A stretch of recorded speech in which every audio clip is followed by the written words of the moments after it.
Waktu sudah menunjuk pukul 2:35. Kebanyakan orang masih terlelap. Apalagi kota Abra masih diselimuti hujan deras saat itu. Namun di salah satu sudut kota, tepatnya di sebuah apartemen, nampak sudah ramai orang berkerumun. Mereka berusaha melihat apa yang terjadi di salah satu kamar apartemen, namun dicegah oleh polisi yang bertugas. Di parkiran basement juga ada beberapa mobil polisi sudah terparkir. Beberapa polisi berseragam terlihat memasang pembatas TKP sambil menahan kantuk. Kilatan lampu flash kamera petugas forensik terlihat beberapa kali. Mereka sedang mengambil gambar korban yang sudah membujur kaku di lantai.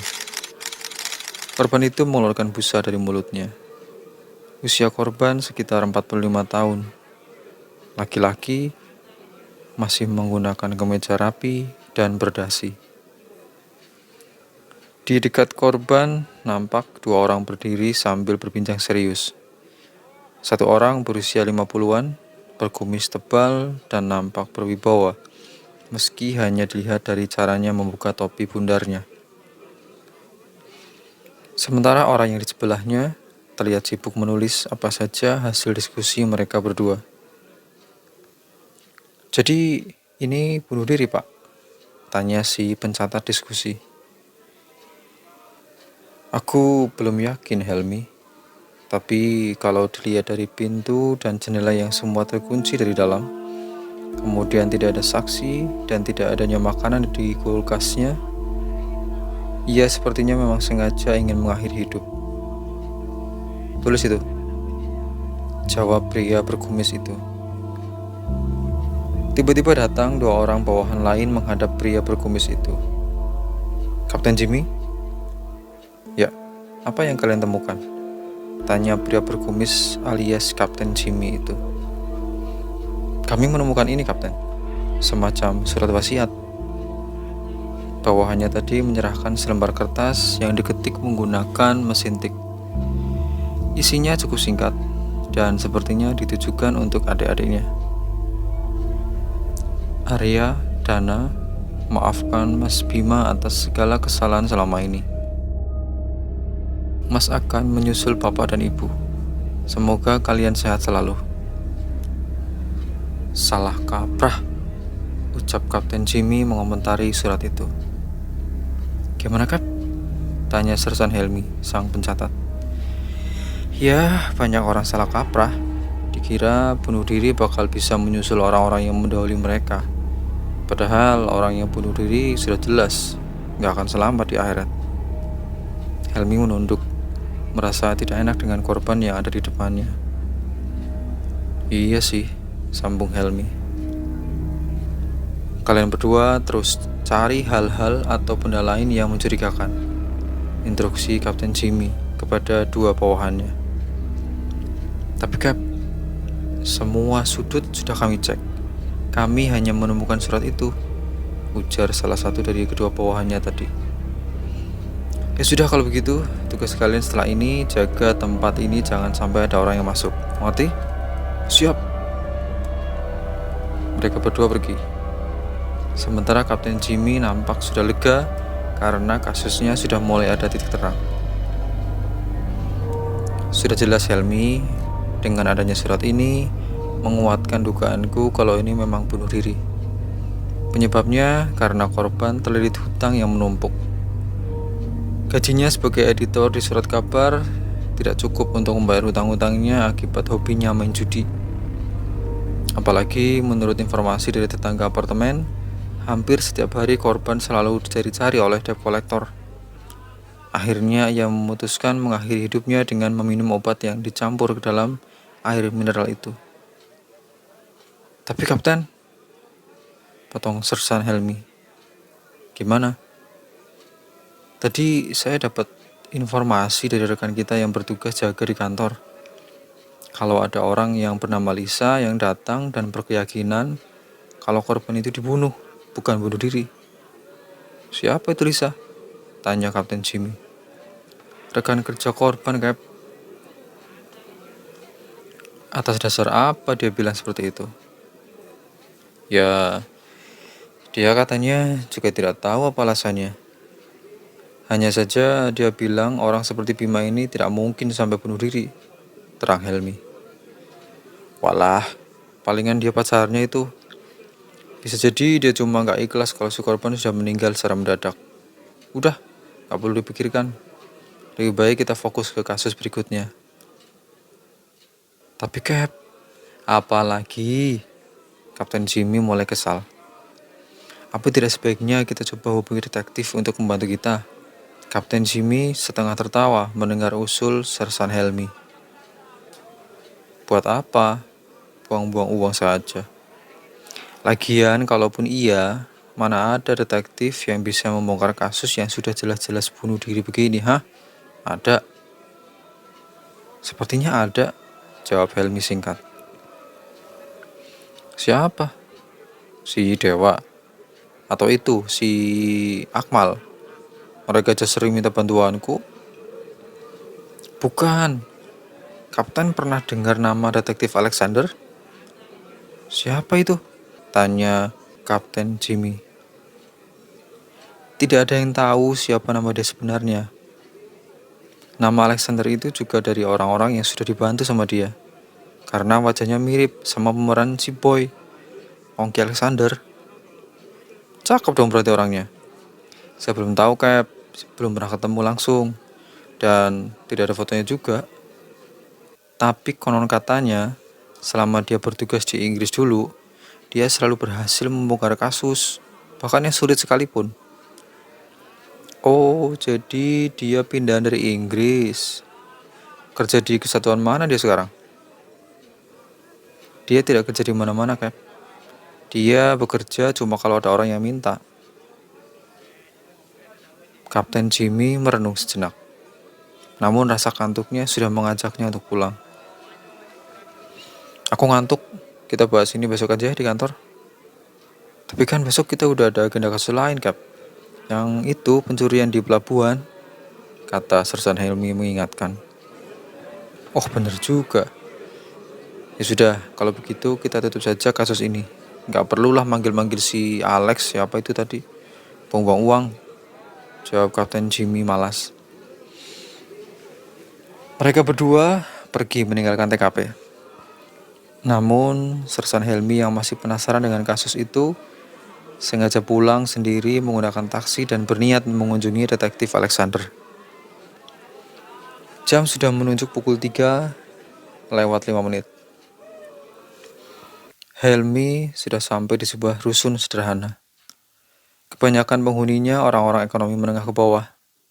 Nampak dari jemuran yang banyak bergelantungan di jendela ataupun lingkungannya yang kurang bersih.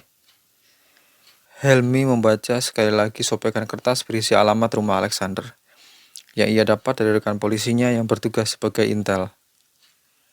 Setelah mantap, ia naik ke lantai 5 menggunakan tangga. Setelah agak ngos-ngosan, ia melihat nomor pintu. Nomor 11. Nah, ini dia. Tangan Helmi sudah bersiap ingin mengetuk pintu. Namun ia mengurungkan niatnya. Dia tak enak hati mengingat saat itu masih dini hari. Tak elok rasanya bertamu jam segini. Ia kemudian memutuskan duduk di sebuah kursi di pinggir pintu untuk menunggu pagi. Tak terasa mata terpejam saking ngantuknya.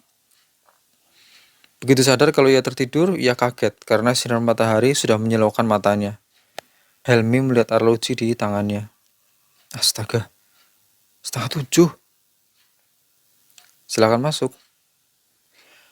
Terdengar suara yang berat memintanya untuk masuk ke dalam. Pintu yang tadi tertutup sekarang sudah terbuka. Helmi kemudian berdiri dan masuk. Nampak ada seorang pria berdiri di meja dapurnya. Badannya tinggi tegap, sekitar 180 cm. Sudah mengenakan kemeja rapi, rambutnya basah dan tersisir. Ia nampak sedang mengaduk secangkir teh hangat. Silakan duduk, ucapnya sambil mengaduk teh. Helmi menurut. Ia duduk di sofa. Matanya terus melihat ke sekeliling. Berbeda dengan lingkungan sekitar yang dilihatnya tadi sebelum masuk, Di dalam terasa sangat nyaman, bersih dan rapi. Maaf, apa betul Anda detektif Alexander? Sersan Helmi memberanikan diri bertanya. Pria itu berbalik. Dari cara berjalan, nampak sangat gagah dan simpatik. Nama saya bukan Alexander. Silakan diminum dulu. Anda pasti sangat ngantuk setelah dari TKP tadi. Jawabnya sambil menaruh cangkir teh tadi di meja. Helmi kaget. Bagaimana Anda bisa tahu? Bekas tinta pulpen di ujung jari Anda dan sedikit noda darah di ujung sepatu Anda yang memberitahu saya. Kata pria itu sambil duduk santai di depan Helmi. Helmi tersenyum lega. Syukurlah, berarti Anda orang yang saya cari. Memang benar, Anda mirip sekali dengan Ongki Alexander. Bagaimana? Tanya pria itu berpura-pura. Oh, gini begini. Saya tahu Anda nggak mau dikenal identitasnya. Jadi supaya enak, bolehkah saya memanggil Anda Mas Alex saja? Silahkan.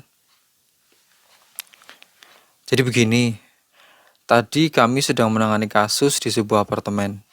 Korban bernama Bima. Maaf, saya potong.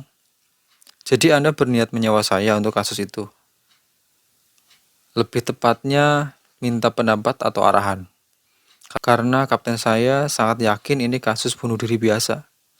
Sementara saya merasa ada yang janggal. Ditambah lagi ada rekan korban yang yakin dia ini dibunuh.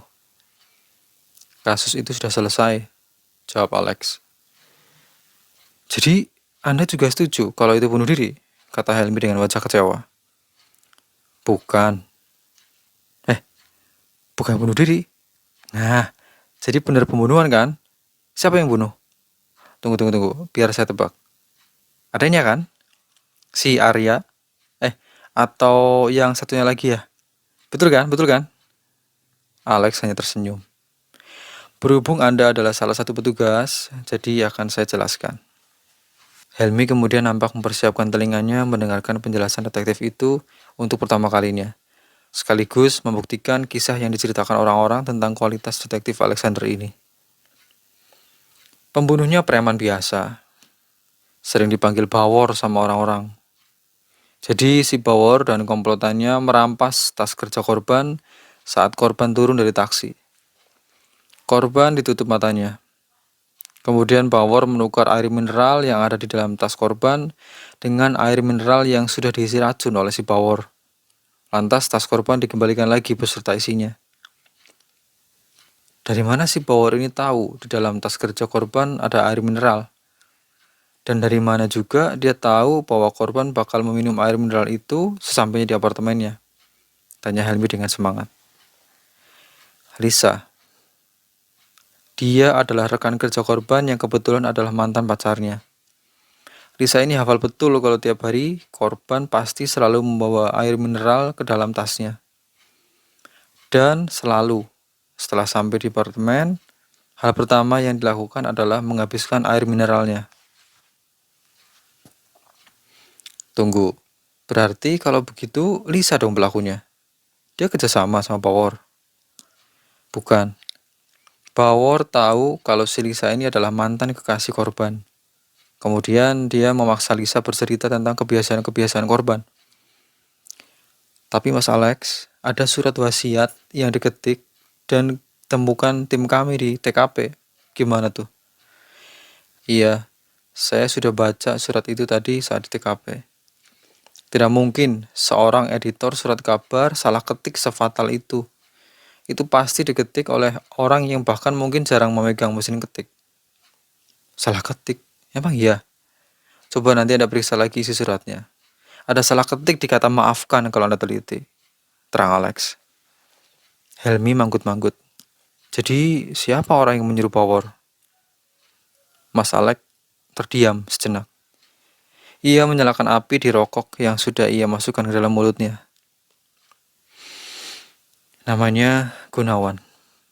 Dia bos besar perusahaan pertambangan yang pekan lalu baru saja bebas. 4 tahun lalu ia masuk penjara karena artikel yang dulu ditulis oleh korban. Helmi mengernyitkan dahinya. Ya, Saya pernah dengar kasus itu dulu. Jadi, Anda tadi sedang di TKP waktu saya kesini? Iya, mungkin kita berpapasan di jalan. Helmi masih penasaran dengan satu hal. Ngomong-ngomong, dari mana Anda tahu banyak tentang Lisa? Tadi malam sekitar pukul 3 dini hari, saya menemuinya atas informasi dari kantor Anda. Helmi sedikit kaget. Siapa orang yang menghubungi Anda? Atasan Anda, Kapten Jimmy. Jawab Alex. Sersan Helmi tertawa terbahak sambil memarahi dirinya sendiri.